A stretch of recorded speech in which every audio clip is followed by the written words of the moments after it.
يا هلا والله، احنا الان عند حديقة الملك عبد الله على بعد 5 دقائق من العمارة السكنية المعروضة للبيع. تابع معي. طبعا الحديقة اللي زمان ما جيتها ما شاء الله، من الحدائق المشهورة في الأحساء، جدا جميلة ما شاء الله.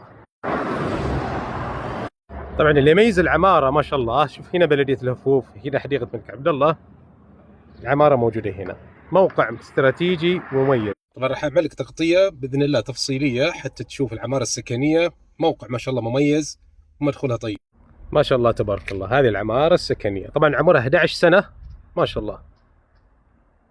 موقع ما شاء الله، شايف قربها من الشارع العام، موقع ما شاء الله استراتيجي ومطلوب الشقق هنا. طبعا راح اتكلم عن الواجهة وبعدها راح ندخل نعرض الشقق. طبعا عندنا 4 شقق وعندنا ملحق تصميم نفس باقي الشقق، وطبعا بالإضافة في سطح وجلسة خارجية. مدخول تقريبا 87,000. المميز هنا ان عندنا الارض اللي خلفها تجاريه طبعا، ففي ما شاء الله الشارع متحرك وفرصه للاستثمار، والحد 1,100,000 وقابل للتفاوض باذن الله. ما شاء الله هذه العماره جمعت مميزات كثيره. شوف عندك المسجد هنا قريب للعماره،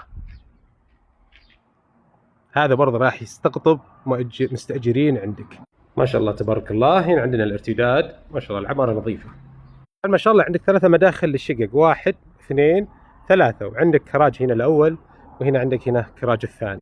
طبعا احنا من شوي عملنا تغطية الارتداد الجانب الأيمن، هذا الآن ارتداد الجانب الأيسر، المدخل الثاني. طبعا ما شاء الله هذا المجلس، وهنا عندنا دورة مياه، وعندنا مغسلة هنا تخدم دورة.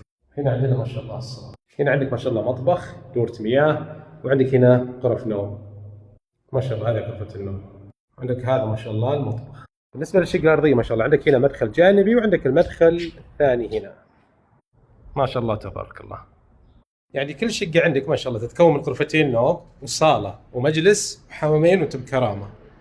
ما شاء الله مساحات الغرف حلوة، والمجلس ما شاء الله واسع. وعندنا 4 شقق، وعندنا الملحق برضو نفس التصميم.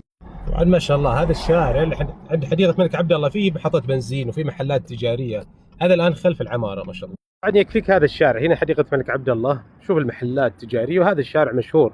عندك هنا شيخ دار، هذا خلف العمارة ما شاء الله.